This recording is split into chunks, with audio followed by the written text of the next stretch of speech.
بسم اللہ الرحمن الرحیم۔ السلام علیکم ورحمۃ اللہ وبرکاتہ۔ الحمدللہ رب العالمین والعاقبۃ للمتقین والسلام علی اشرف الانبیاء والمرسلین وبعد۔ آج کا انشاءاللہ ہمارا لیکچر نمبر 9 ہے، یعنی سیکنڈ لاسٹ لیکچر ہے۔ ہاں چلو ٹھیک ہے،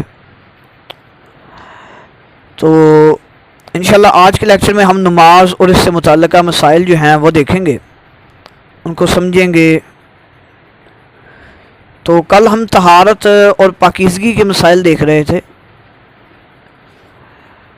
ان میں اب ایک مسئلہ یہ بھی ہے کہ کچھ طلباء نے یہ سوال کیا تھا کہ اگر انسان نے غسل کیا ہو تو کیا وہ غسل ہی کافی ہے نماز وغیرہ پڑھنے کے لیے، یعنی اسی غسل سے نماز وغیرہ ہو جائے گی بعد میں؟ تو دیکھیں، اس میں بیسک چیز یہ ہے کہ غسل کرتے ہوئے اگر تو آپ کا ہاتھ پیشاب والی جگہ پہ یعنی شرمگاہ کو لگا ہے تو پھر تو آپ کا وضو ٹوٹ گیا ہے۔ اگر بائی چانس نہیں لگا یا جان بوجھ کر نہیں لگا یا جیسے بھی ہاتھ نہیں لگا تو پھر آپ کا وضو قائم ہے، آپ اسی وضو سے نماز پڑھ سکتے ہیں۔ لیکن اگر آپ مطلب وہاں پہ ہاتھ لگا چکے ہیں یا اس طرح کا کوئی اور مسئلہ مسائل ہو گیا یا آپ کا وضو ہوا خارج ہونے سے یا کسی بھی وجہ سے ٹوٹ چکا ہے تو پھر وہ غسل والا وضو نہیں رہا، آپ کو وضو دوبارہ سے پھر کرنا پڑے گا نماز کے لیے۔ اچھا جی، نماز کے مسائل جو ہیں، سب سے پہلے جو ہے نماز کے لیے نیت انسان کو پتہ یہ ہونا چاہیے کہ میں نماز پڑھنے کون سی لگاؤں۔ گھر سے پکڑ کے آپ جتنا مرضی کسی کو لے آئیں، وہ زبان سے لاکھ مرتبہ نیت کر لے، لیکن اگر اس کے اندر کیفیت القلب نہیں بدل رہی، اس کی نیت اندر سے نہیں آ رہی، تو تب تک اس کی نماز کا فائدہ ہی نہیں ہے۔ ہمارے یہاں اکثر لوگ نیت زبان سے تو کر رہے ہوتے ہیں کہ 2 رکعت نماز فلان طرف یہ وغیرہ وغیرہ، لیکن اندر سے ان کا دل جو ہے وہ اس نماز کے اندر معلق نہیں ہوتا۔ تو نیت کے بارے میں جو علماء اکرام ہیں وہ اس کے بارے میں لکھتے ہیں، محدثین اکرام، کہ نیت جو ہے ہی کیفیت القلب، یہ دل کی کیفیت کا نام ہوتا ہے۔ یعنی نیت جو ہے انسان کی، یہ زبان سے جاری ہونے والے الفاظ کو نہیں کہتے، بلکہ انسان کے دل پر جو کیفیت چل رہی ہوتی ہے اس کو کہتے ہیں نیت۔ ہی کیفیت القلب، یہ دل کی کیفیت کا نام ہے۔ چلیے، اس کے بعد سب سے پہلے تو یہ ہے کہ اللہ اکبر کہہ کے ہاتھ باندھے جائیں گے۔ بعض لوگ ہاتھ چھوڑ کے نماز پڑھتے ہیں تو اس کے وہ دلائل بھی دیتے ہیں، لیکن پھر یہ دیکھا جائے گا کہ اجماع امت کس چیز پہ ہے اور زیادہ احادیث جو ہے کس چیز کی آ رہی ہیں، راج مرجو کا مسئلہ بھی دیکھا جائے گا۔ تو زیادہ احادیث اور اجماع امت، اجماع صحابہ اسی چیز پر ہے کہ ہاتھ باندھ کے نماز پڑھی جائے۔ تو اللہ اکبر کہہ کے سینے پر یا جہاں پر بھی آپ مطلب ہاتھ باندھتے ہیں وہاں پہ ہاتھ باندھے جائیں گے۔ اس کے بعد سب سے پہلے ثنا ہوتی ہے جسے سبحانک اللہ کہتے ہیں۔ اس کے علاوہ بھی بہت سی دعائیں احادیث کے اندر آتی ہیں، اللہم باعث بینی آتی ہے۔ یہ پڑھنے کے بعد اعوذ باللہ پڑھی جائے گی، پھر بسم اللہ پڑھی جائے گی، پھر سورۃ فاتحہ پڑھی جائے گی۔ اگر امام ہے تو وہ 7 سورت شامل کرے گا۔ اگر مقتدی ہیں یعنی پیچھے کھڑے ہونے والے امام کے پیچھے اگر لوگ کھڑے ہیں تو وہ سورۃ فاتحہ صرف پڑھیں گے، باقی چیزیں کچھ بھی نہیں پڑھیں گے، کیونکہ باقی چیزیں پڑھنا نماز کے اندر منع ہے امام کے پیچھے۔ صرف فاتحہ شریف پڑھنی چاہیے۔ بلوغ المرام سے لے کر نسائی شریف وغیرہ میں یہ سب میں حدیث موجود ہیں کہ اللہ کے نبی نے فرمایا جب تم امام کے پیچھے ہو تو صرف فاتحہ پڑھا کرو، اس کے علاوہ کچھ نہیں پڑھنا۔ اچھا جی، اس کے بعد رکوع ہے۔ رکوع کی بھی 2 قسم کی تسبیحات ہیں، آپ کو پیارے رسول کی پیاری دعائیں کے اندر مل جائیں گی۔ جو سب سے آسان تسبیح ہے وہ سبحان ربی العظیم، ٹھیک ہے۔ بعض لوگ پڑھے ہوتے ہیں سبحان ربی العظیم، سبحان ربی العظیم، سبحان ربی العظیم۔ اگر اب دیکھا جائے تو وہ تلفظ کیا بن رہا ہے؟ سبحان ربی العظیم۔ یہ تو ورڈ ہی کوئی نہیں ہے۔ تھوڑا سا آہستہ پڑھ لیں لیکن واضح اور کلیئر پڑھیں، سبحان ربی العظیم۔ سبحانہ پاک ہے ربی میرا رب، العظیم جو بلند و بالا ہے، جو بزرگوں برتر ہے، جو سب سے بڑا ہے، یہ اس کا معنی ہے۔ اب جب آپ کہیں گے سبحان ربی العظیم تو سبحان ربی العظیم کا میری سمجھ سے باہر اس کا کیا آپ میننگ کریں گے؟ ٹھیک ہے، تو صاف اور واضح الفاظ میں جو ہے یہ تسبیح پڑھنی چاہیے۔ 3 مرتبہ یہ پڑھیں۔ اس کے بعد سمیع اللہ لمن حمیدہ ربنا ولک الحمد، اس سے آگے بھی دعائیں منقول ہیں۔ وہ پڑھنے کے بعد انسان جو ہے سجدے کے اندر جاتا ہے۔ اب سجدے کے اندر بھی 2-3 دعائیں منقول ہیں، جن میں سب سے آسان دعا سبحان ربی الاعلیٰ ہے۔ اس کو بھی لوگ جلدی جلدی پڑھ رہے ہوتے ہیں، سبحان ربی الاعلیٰ، سبحان ربی الاعلیٰ، سبحان ربی الاعلیٰ۔ اب یہ تھوڑا سا آسان لفظوں میں کروں تو یہ بنتا ہے سبحان ربی الاعلیٰ۔ اب یہ میری سمجھ سے باہر ہے کہ یہ کیا ورڈ ہے، اس کا کیا معنی بنے گا، جبکہ اگر آپ آہستہ پڑھیں گے تو وہ بنے گا سبحان ربی الاعلیٰ۔ سبحانہ پاک ہے ربی میرا رب الاعلیٰ، جو بہت بلند ہے، جو بلند و بالا ہے، سب سے بلند ہے۔ سبحان ربی الاعلیٰ یہ ورڈ ہے، سبحان ربی اعلیٰ کوئی ورڈ نہیں ہے، ٹھیک ہے، اس کو ذرا واضح کیجیے۔ اس کے بعد آپ سجدے سے سر کو اٹھائیں گے، سجدے سے سر کو اٹھانے کے بعد بھی ایک دعا جو ہے منقول ہے، حدیث صحیح حدیث کے اندر آتی ہے، رب اغفر لی رب اغفر لی، یہ 2 مرتبہ پڑھنا ہے۔ بہرحال اگر آپ نہیں بھی پڑھتے تو حرج والی بات نہیں، لیکن اگر آپ پڑھتے ہیں تو ثواب ہے، اچھی بات ہے، پڑھنا چاہیے۔ اس کے بعد دوبارہ پھر دوسرا سجدہ ہوتا ہے، اس کے اندر پھر وہی پرانی جو دعا ہے سجدے کی، 2 قسم کی دعائیں ہیں، ان میں سے جو بھی آپ پڑھنا چاہیں۔ اس کے بعد دونوں سجدوں سے اٹھنے کے بعد اگر آپ دوسری رکعت میں کھڑے ہو رہے ہیں تو ٹھیک ہے، اگر آپ التحیات پڑھ رہے ہیں تو بہرحال ہم دوسری رکعت اس طرح پڑھیں گے۔ دوسری رکعت کے اندر سورۃ فاتحہ سے رکعت شروع ہوتی ہے، سبحانک اللہ اور یہ اللہم باعث بینی یہ نہیں پڑھی جائیں گی دوسری رکعت میں، تو بہرحال اس طرح دوسری رکعت کے 2 سجدے ہوں گے۔ اس کے بعد انسان بیٹھتا ہے تشہد کے اندر، بعض لوگ اس کو تشہد کہتے ہیں، تشہد ورڈ نہیں ہے، لفظ ہے تشہد۔ اب اس کی مسٹیکس، اس میں جو غلطیاں انسان کرتا ہے وہ میں آپ کے سامنے بتا دیتا ہوں۔ سب سے پہلی غلطی جو ہے سٹارٹ پہ لوگ کر دیتے ہیں التحیات، التحیات، وہ ہاں کے اوپر جزم ڈال جاتے ہیں، جبکہ التحیات نہیں ہے، التحیات، ہاں کے نیچے زیر ہے، التحیات، ٹھیک ہے جی، التحیات للہ والصلوات۔ کوشش کریں کہ جیسے یہ میں پڑھ رہا ہوں آہستہ آہستہ بالکل ایسے ہی ایک ایک ورڈ آپ کا واضح ہونا چاہیے۔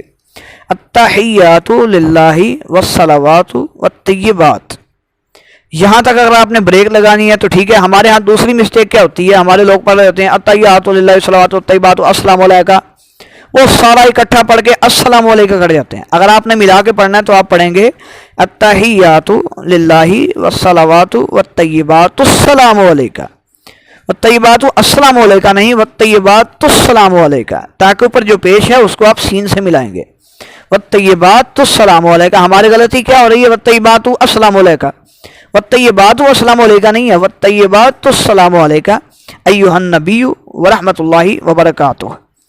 ہمارے لوگ دوسری غلطی یہاں پہ کیا کر رہے ہیں، ورحمۃ اللہ وبرکاتہ السلام علینا، وہ پھر السلام علینا الف کے اوپر پھر زبر ڈال رہے ہیں، بلکہ کس طرح ورڈ بنے گا، تحیات للہ والصلوات والطیبات، یہاں پہ بریک کر لیں، نہیں بریک لگانی تو آگے ایسے ملا کے پڑھیں گے التحیات للہ والصلوات والطیبات السلام علیکم ایھا النبی ورحمۃ اللہ وبرکاتہ السلام علینا، ہاں کے اوپر پیش اور آگے سین سے ملانا ہے، السلام علینا وعلی عباد اللہ الصالحین۔ اس کے بعد آگے آپ جانتے ہیں کہ شہادت کی مطلب گواہیاں ہوتی ہیں، اس کے بعد جو ہے درود شریف پڑھا جاتا ہے۔ اب درود شریف کون سا پڑھنا ہے، جو درود ابراہیمی ہے، جو منقول ہے، ساری دنیا کو پتہ ہے، اللہم صلی علی محمد وعلی آل محمد کما صلیت علی ابراہیم وعلی آل ابراہیم انک حمید مجید، اللہم بارک علی محمد وعلی آل محمد کما بارکت علی ابراہیم وعلی آل ابراہیم انک حمید مجید۔ یہ آپ ٹھہر ٹھہر کے آہستہ آہستہ الگ الگ کر کے پڑھتے جائیں۔ اس کے بعد سب سے جو آسان ترین دعا ہے، جو ہمارے ہاں چھوٹے بچوں سے لے کے بزرگوں تک سب کو آتی ہے، وہ ہے ربی جعلنی مقیم الصلاۃ ومن ذریتی ربنا وتقبل دعا ربنا اغفر لی ولوالدی وللمؤمنین یوم یقوم الحساب۔ ہمارے ہاں صرف یہ ایک ہی دعا پڑھی جاتی ہے، جبکہ تشہد کی اور بھی بہت سی دعائیں ہیں، اللہم انی ظلمت نفسی ہے، اللہم، مطلب کہ اس طرح متعدد دعائیں منقول ہیں، جو یہ ساری کی ساری دعائیں بھی آپ کو یہ پیارے رسول کی پیاری دعائیں جو ہے اس کے اندر مل جائیں گی۔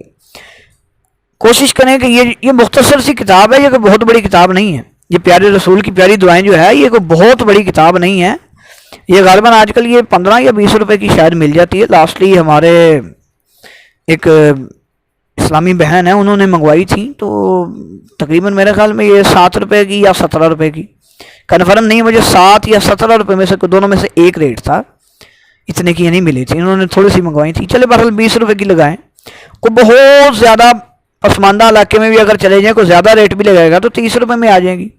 اب 30 روپے میں اگر آپ کو یہ کتاب پڑھنے کو مل جاتی ہے تو مطلب یہ بڑی اچھی چیز ہے، اس کے اندر یہ ساری دعائیں جو ہے موجود ہیں۔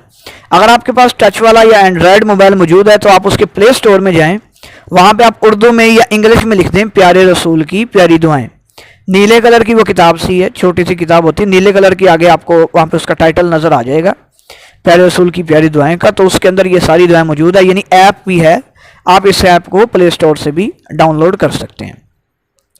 اس کے بعد جو ہے التحیات، اگر تو آپ نے 4 رکعت پڑھنی ہے تو التحیات آپ درود شریف سے پہلے تک ختم کر کے اس کے بعد دوبارہ کھڑے ہو جائیں گے۔ اگر آپ کی 2 رکعت ہے تو پورا تشہد پڑھ کے آپ پھر سلام پھیر دیں گے۔ اس کے بعد سلام پھرنے کے بعد بہت سی دعائیں منقول ہیں، جن میں سب سے جو مختصر ترین دعائیں ہیں وہ میں یہاں ذکر کر دیتا ہوں۔ اللہ اکبر، استغفر اللہ، استغفر اللہ، استغفر اللہ، یہ سب اس لیے پڑھی جاتی ہیں کہ اگر نماز میں کوئی تھوڑی بہت مسٹیک ہو گئی ہو تو اللہ تعالیٰ ان کو معاف کر دے، ٹھیک ہے۔ اس کے بعد جو ہے اللہم انت السلام ومنک السلام تبارک ربنا وتعالیت یا ذا الجلال والاکرام، یہ ہے۔ اس کے علاوہ 33 مرتبہ سبحان اللہ ہے، 33 مرتبہ الحمدللہ ہے، 34 مرتبہ اللہ اکبر ہے، یہ دعا ہے۔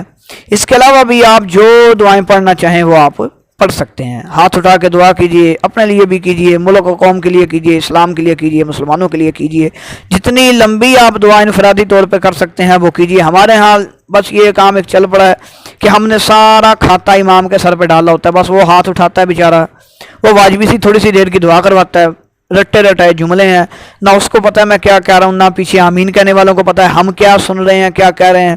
حالانکہ ایسے نہیں ہونا چاہیے، ٹھیک ہے اجتماعی دعا کرنی چاہیے، کروانی چاہیے، امام صاحب کے ذمہ لگانا چاہیے کہ جی ملکی حالات خراب ہیں یا ہمیں یہ ضرورت ہے آپ دعا کر دیں۔ جب سارے مل کے کریں گے، اتنی دنیا آمین کہے گی تو اللہ تعالیٰ کسی کی تو آمین مان ہی لے گا، کسی کی تو آمین سنے گا ہی نا۔ تو بہرحال اگر اجتماعی بھی کروانی ہو تو کوئی دعا کا کوئی سر پیر ہونا چاہیے نا، یہ تو نہیں کہ آپ روزانہ ایک ہی جملہ بار بار دہرا رہے اور آپ کو پتہ بھی نہیں کہ آپ کیا کہہ رہے ہیں۔ تو بہتر یہ ہے کہ آپ انفرادی طور پہ اکیلے بیٹھ کے کر لیں، آپ گھنٹہ دعا کرتے جائیں، 2 گھنٹے کر لیں، 10 منٹ کریں، 5 منٹ کریں، جتنی دیر کریں آپ کو پتہ ہو کہ میں کیا مانگ رہا ہوں۔ اگر امام صاحب سے کروانی ہے تو ان کو بتائیں کہ ہمیں یہ چیز ریکوائر ہے اللہ تعالیٰ سے، آپ اس کی دعا کریں۔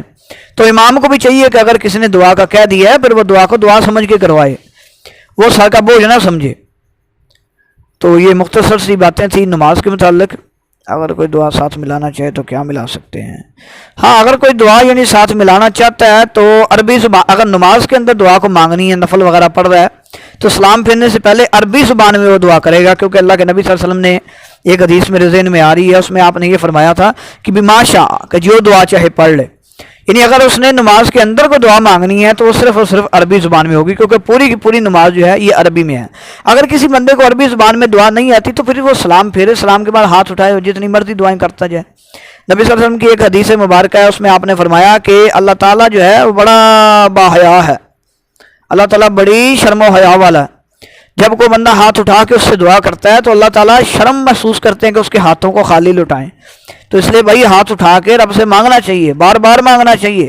آپ کسی دنیا دار سے دوسری دفعہ مانگے تو وہ ناراض ہوتا ہے، آپ اللہ سے جتنی دفعہ مانگے وہ اتنا راضی ہوتا ہے۔ تو جو ہے زیادہ سے زیادہ کوشش کرنی چاہیے کہ دعا کی جائے۔ وہ ملی نہیں پیارے رسول کی پیاری دعا؟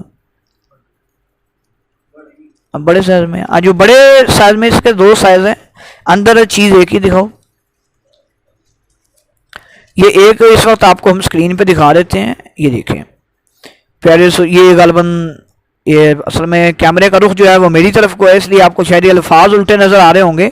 جو یہ بڑے سائز میں ہے وہ اس طرح کے پیلے کلر میں ہے، جو چھوٹے سائز میں وہ بالکل چھوٹا سا اس کا سائز ہے، وہ میں اس کی بات کر رہا ہوں جو چھوٹے سائز کی۔ یہ تو بڑے سائز میں ہے نا، اندر ایک ہی چیز ہے، لکھا ہوا سیم ہی ہے، بس یہ ہے کہ جن کو چھوٹے سائز میں پڑھا نہ جاتا ہوا اس طرح یہ بڑے سائز کی لے لیں، اس میں ذرا تھوڑے سے بڑے حروف ہیں۔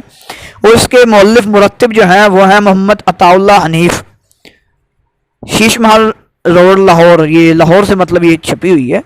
تو اس کی یعنی کہ 2 قسم کے ورژن ہیں، چھوٹے سائز میں بھی ہے اور بڑے سائز میں بھی ہے۔ تو بہرحال ان دونوں میں سے جو سا بھی آپ کو ملے وہ لے لینا چاہیے۔ جو چھوٹے سائز میں وہ 20 سے 30 روپے کی ہے، یہ جو بڑے سائز کی ہے 30 سے 40 روپے کی ہے، یعنی 40-30 اس کے راؤنڈ بورڈ یہ کتاب ہے۔ تو دعا کرتے ہیں کہ جو سنا سنایا اللہ تعالیٰ اپنی بارگاہ کے اندر قبول و منظور فرمائے۔